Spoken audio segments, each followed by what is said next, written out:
The girl pushed the dog away in disgust, and even blamed it for dirtying her clothes. The dog didn't understand why its owner was angry, because it only wanted to play with her like before. 8 years ago, Akari was hanging clothes to dry, when a dog suddenly appeared in front of her, but when the girl tried to approach it, the dog got scared and ran away. However, the dog didn't go far. Instead it wandered near Akari's house, then quietly slipped into the yard. The next morning, Akari blocked the dog before it could run away. This time she seized the chance, and covered the dog with a shirt. The dog rushed into their house, and although her dad was very afraid of dogs, he still agreed to let Akari adopt it. After being adopted, this timid dog became especially clingy, and Akari promised under the cherry blossom tree that she would treat the dog well, and always stay by its side. But then the girl's mother suddenly passed away, and the girl was heartbroken. She wouldn't eat or drink and just lay in bed, but the dog's companionship gradually helped her out of the shadows. The girl would always spray water with the hose to create rainbows, and the dog would jump around excitedly, trying to catch the colorful lights in the air. Their wonderful times were just like that rainbow. However, the good times didn't last long, because her dad changed jobs, they had to move, and the new apartment didn't allow pets. They had no choice but to leave the dog with relatives. Before leaving,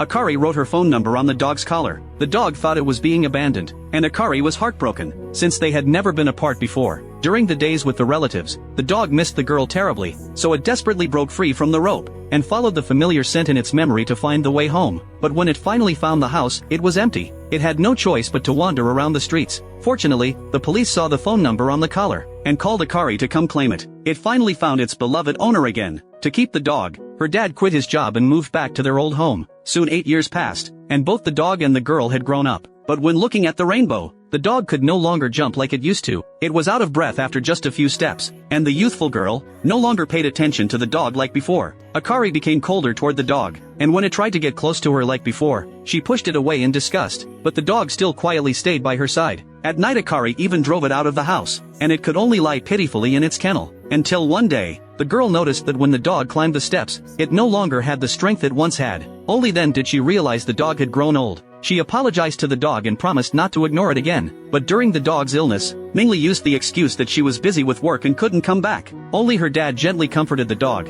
thanking it for so many years of companionship. A few days later when she returned home, she saw the dog lying on the floor, barely alive, and Akari regretfully threw herself on it. Her dad handed her a sketchbook. These are the 10 promises she made with her dog when she was a child. She carefully read each agreement. She realized she had done too little. And as she read the 10 promises she had written, looking at the dog that was about to leave, the girl burst into tears, regretting that she hadn't cherished its company. She kept calling the dog's name. The dog used the last bit of its strength, placed its front paw on the girl's palm, as if to comfort her not to be sad, and then closed its eyes forever. So don't let time bring us regrets, cherish your family more.